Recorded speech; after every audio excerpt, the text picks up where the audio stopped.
한 절 본문 말씀을 가지고 내 자녀를 어떻게 양육해야 하나? 아멘입니다. 여러분,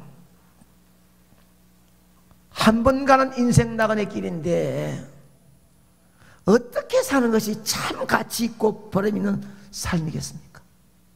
어떻게 살면 참 행복하다고 말할 수 있겠습니까?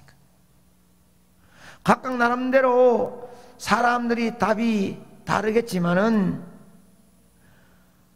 누가 뭐라 할지라도 어떤 평가를 할지라도 상관하지 않고 가치 있고 행복된 삶은 자기가 하고 있는 일이 최고의 행복을 느끼고 있다면 그것은 최고의 가치 있는 삶을 살고 있는 것입니다. 좋은 집, 좋은 차, 많은 돈, 부조가 없는 삶을 살아도 깊이 가정 속에 들어가서 웃음이 없고 행복이 없으면 딴 사람이 박수를 친들 무슨 소용이 있겠습니까? 사람들 저 사람은 무식하고 돈 없고 멸시와 천대를 남들이 한다 할지라도 자기 자신이 삶이 기쁘고 즐거우면 그 사람은 행복한 거예요. 초점을 내 마음에 행복이 있나 기쁨이 있나 여기 초점이지 딴 사람들에게 가치를 그들에게 자신이 어떻게 살아가는지를 점검할 필요가 없다는 거예요. 지금 말씀을 듣고 있는 여러분은 분명히 기억해야 할 것이 있는데 나의 행복과 하나님의 기쁨이 별개가 아니다라는 사실입니다. 내 따라 놀고 하나님 따라 노는 게 아니에요. 하나님은 우리와 함께 기뻐하시고 우리와 함께 영광 받으심을 믿으시기 바랍니다. 그러니 우리는 나도 행복해야 하지만 나도 만족 기뻐해야 하지만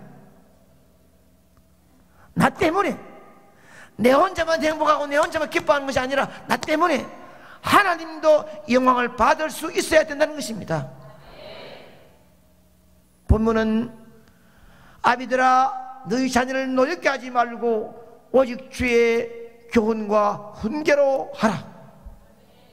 이 말씀을 근거로 성경에 나타난 자녀의 양육 원리를 살펴볼 때 여러분들이 말씀을 놓치지 않고 아멘 받아 훗날 결혼하지 않는 젊은 청년이 있는지 모르지만 또 자녀들이 다 장성했는지 모르지만 이제는 말 듣겠나 안 듣겠나 생각하지 않고 끝났다 어릴 때는 말 듣는데 이제는 뭐 다 컸었는데 왜 얘기했노? 아니라 오늘 말씀 들으면 여러분 마음속에 어버이로서 자식들을 향한 장성했든지 어리든지 간에 굳은 마음으로 아멘하고 다짐하면 보이지 않는 성령이 여러분 가문을 빛나게 될 줄로 믿습니다.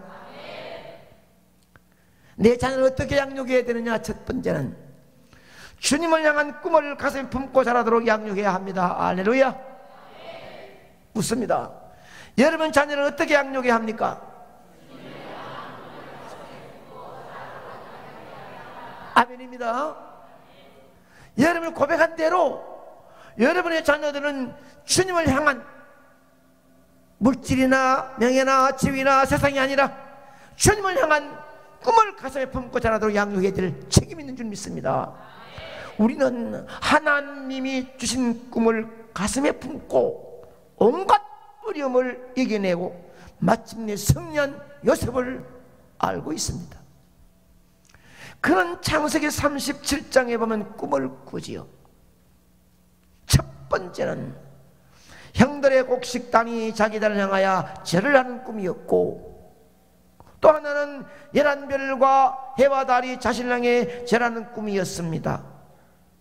이 꿈 이야기를 형들에게 말합니다. 형들은 동생 요셉의 꿈 이야기를 듣고 시기하고 미워합니다. 그래서 그를 죽이려고 하지 않았습니까? 다시는 오지 못하도록 안 보려고 팔아버리지 않았습니까? 그런데 아버지 야곱만큼은 그렇지 않았습니다. 창세기 37장 11절에 보면 그의 형들은 시기하되 그의 아버지는 그 말을 간직해 두었더라. 이 말은 아버지 야곱이 요셉의 꿈 이야기를 간직해 두었다는 말은 아들의 마음속에 품고 있는 그 꿈을 이룰 수 있기를 기대하고 있다는 의미입니다. 야곱은 아들의 꿈이 반드시 이루어지도록 마음으로부터 격려를 잊지 않았습니다. 아버지 야곱도 이런 경험이 있어요. 창세기 28장으로 그대로 올라가면 야곱이 형과 아버지를 속이고 밧단 아람으로 도망을 가다가 루스 땅에 잠시 잠을 자게 되지요.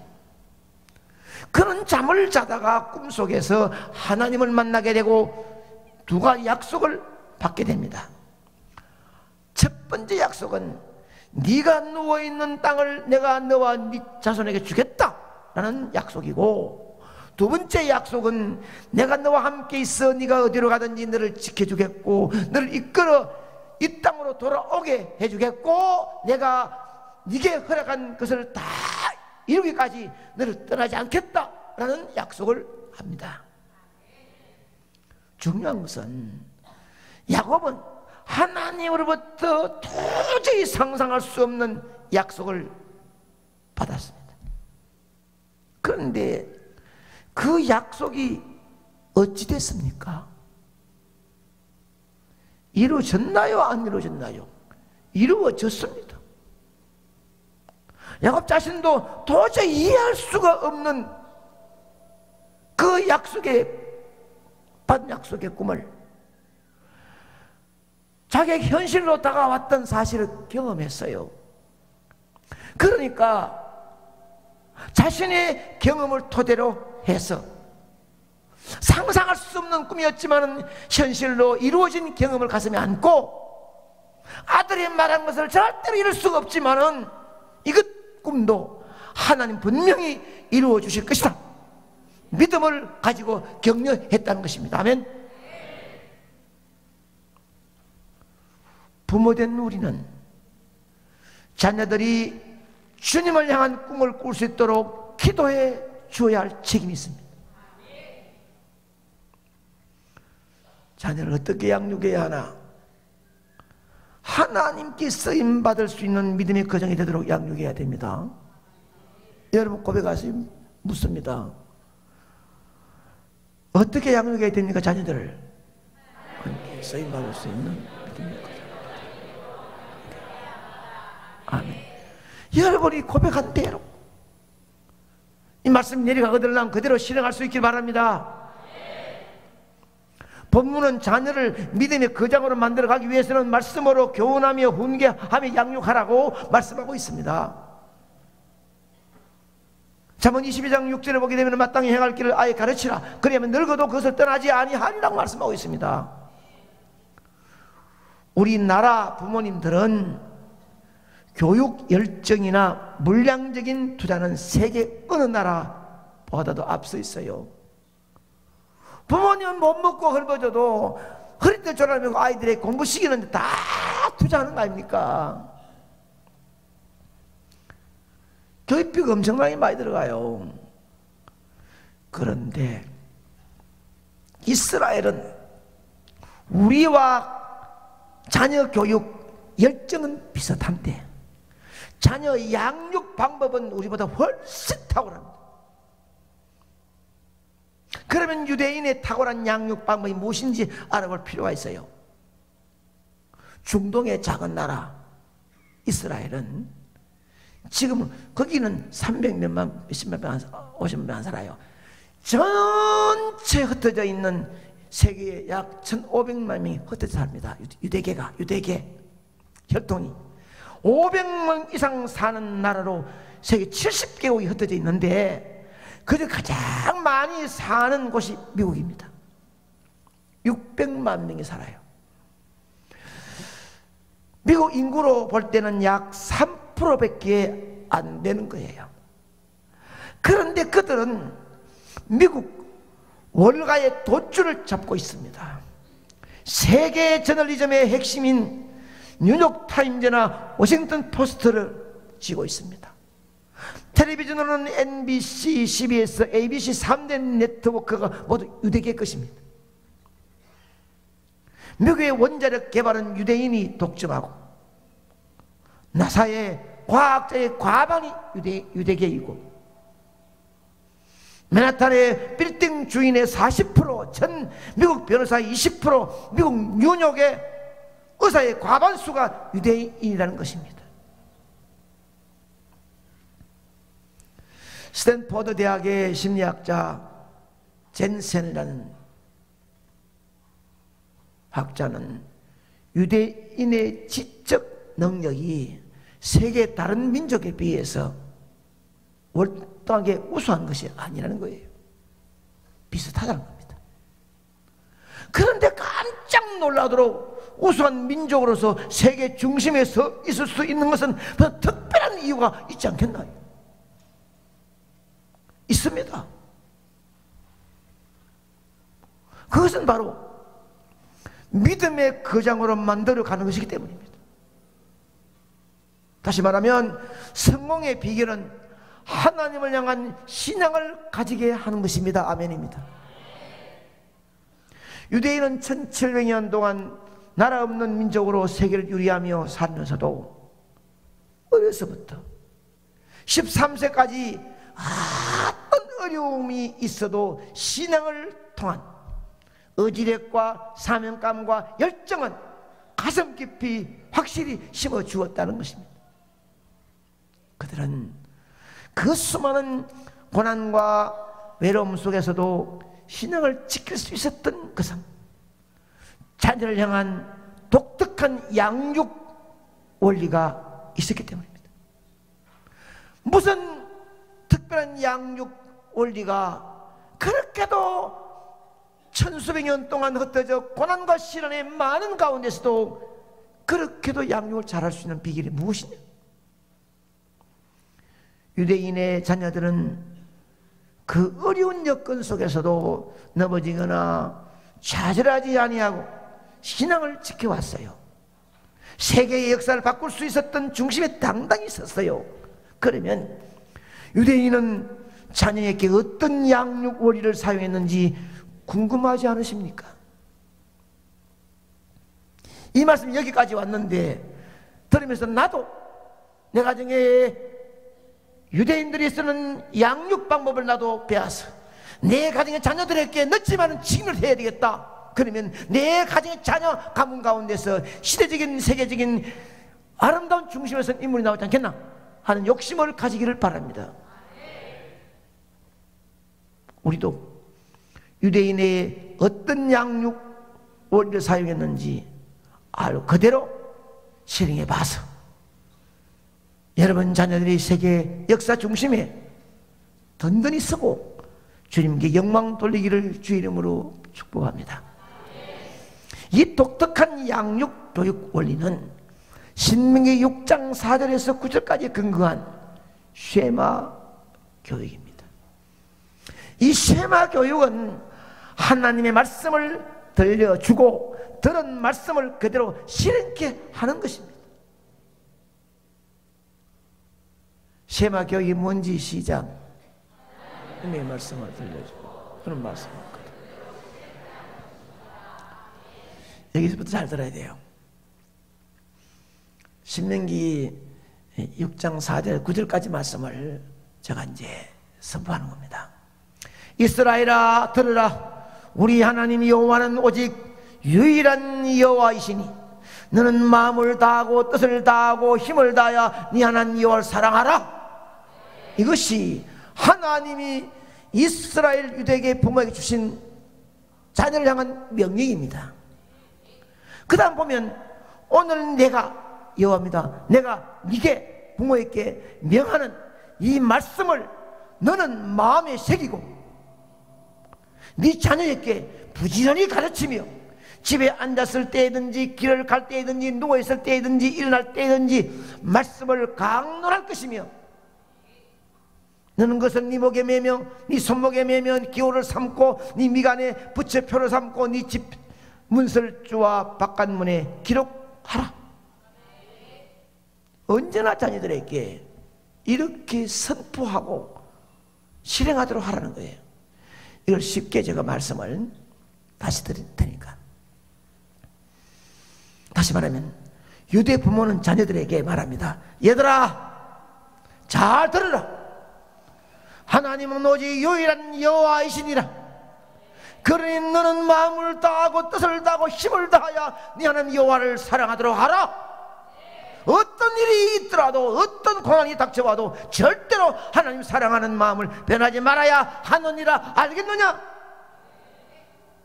명심하라. 이것이 유대계의 부모가 자식에게 하는 쉐마 교육입니다. 이스라엘 부모님들은 자녀에게 하나님 말씀을 그대로 전했고 자녀들은 순종해서 그대로 지켜 행하였습니다. 정통 유대인들은 이 말씀을 자녀들과 함께 아침 저녁으로 듣고 또 마음에 새기도록 하루에 2번 이렇게 꼭 암송을 시켰습니다. 이 말씀이 여러분 장성한 자녀이든지 어린 자녀이든지 부모님이 할 수 있는데 하면 여러분들은 복입니다. 쉐마 교육을 받는 유대계 아이들이 말합니다. 암송합니다. 아침에 일어나서 한 번 하고 밤에 자기 전에 한 번 합니다. 이 암송을 하면 좋아서 여러분 어린아이 키우면서 뭐 세상 노래하면서 이 가만 막 좋아 어쩔 모르고 막 어떤 개그 좀 하면 막 야 봐라 하시죠. 그래서 아이 데려와서 목사님요 우리 아이요 춤추는 거 보세요. 우리 아이 말하는 거 노래하는 거 보세요. 좋지요. 그러나 이스라엘 유대계의 쉐마 교육 어린 아이가 암송하는 것처럼 나의 하나님 여호와는 오직 유일하신 여호와이심을 믿습니다 하면 박수치고 좋아하고 나는 마음을 다하고 뜻을 다하고 힘을 다하여 나의 하나님 여호와만 사랑하겠습니다 이렇게 외칠 때 안아주고 기뻐해주고 좋아하고 부모님 어쩔 줄 모르는 마음을 가지면 아이들은 계속 외칠 거 아닙니까? 어쩌면 젊은 부모님들은 못하면 할아버지 할머니라도 손자 손녀 용돈 줘가면서라도 애우도록 해서 나의 하나님 여호와는 오직 유일하신 여호와이심을 믿습니다 라고 하면 춤을 추는 부모, 나는 마음을 다하고 뜻을 다하고 힘을 다하여 나의 하나님 여호와를 사랑합니다 라고 하면 용돈을 줄 수 있는 부모, 여기에 초점 맞추면 하나님이 책임지고 역사적 인물을 만들어줄 줄 믿습니다. 이스라엘 유대계와 우리와는 별 차이가 없다잖아요. 어쩌면 우리가 훨씬 더 물량적인 열정적인 것이 더 많습니다. 이 교육입니다. 마지막으로 네 자녀를 어떻게 양육해야 될 것이냐 하는 문제.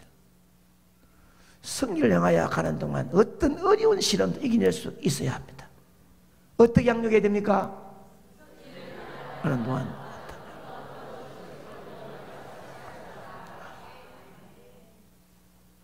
중요한 것은요, 자녀들이 하늘을 향한 멋있는 꿈을 품고 믿음의 의로운 주먹을 쥐고 출발하면 그냥 형통한 길로 시온에 데려가 이러시면 얼마나 좋겠습니까? 정말로 하나님 주신 꿈이라면, 주님과 함께하는 믿음이 있다면 부모는 여기서 또 한 가지를 통과할 수 있도록 도와주어야 합니다. 뭐냐? 하나님께서 세워놓은 고난과 시련의 훈련소에 입소시켜 연단의 과정을 우수한 성적으로 통과할 수 있도록 기도 격려해 줘야 합니다. 여기서 고난의 훈련을 잘 이겨내지 못하면 하나님이 주신 부푼 꿈이라도 결코 이룰 수가 없다는 것입니다. 우리 모두는 언제나 부푼 꿈으로 세상을 이겨나가고 살아가죠. 그리고 그것이 이루어지라는 믿음으로 열심히 살아가고 있습니다. 그러나 그 꿈을 이루느냐 못 이루느냐 하는 것은 그 꿈을 위해서 얼마나 많은 땀과 얼마나 많은 눈물과 피를 흘릴 수 있느냐, 거기에 결정되어지는 것이에요. 다시 말하면 고난과 시련 앞에 굴하지 않고 얼마나 당당하게 이겨나갈 수 있느냐, 거기 달려있다는 거예요. 힘들어도 어떤 일이 있더라도 고난과 시련을 당당히 이길 수 있도록 격려, 위로, 힘을 주고 기도해 줘야 됩니다. 부모가 되었다고 자식 앞에서 나는 자격이 완벽하다, 능력도 충만하다, 그렇게 자부하며 큰 소리 칠 부모가 있겠습니까? 그래서 뭐 애비가 이만큼 돈 벌어 해주면 됐잖아, 엄마 고생해가지고 너 이만큼 키워주면 됐잖아, 뭐 공부시키 줬잖아, 뭐 물려줬잖아. 이게 부모 아니에요. 나만 합니까? 나만. 그런 거로 아이들 기죽으면 안 되는 거예요. 나중에 아이들이 자라가지고 우리 엄마 우리 아빠 정말로 나의 모범이었습니다, 정말로 감을 빛낼 수 있도록 만들 수 있는 것은 주의 손을 잡아줘야 될 줄 믿습니다. 언제나 부모는 부족할 뿐이에요. 그러니 부모가 할 수 있는 일은 자녀를 위하여 격려해주고 자녀를 위하여 하나님께 기도하는 것을 쉬지 말아야 될 줄 믿습니다. 그래서 부모는 자녀의 가슴에 하나님을 향한 꿈을 심어주기 위해서,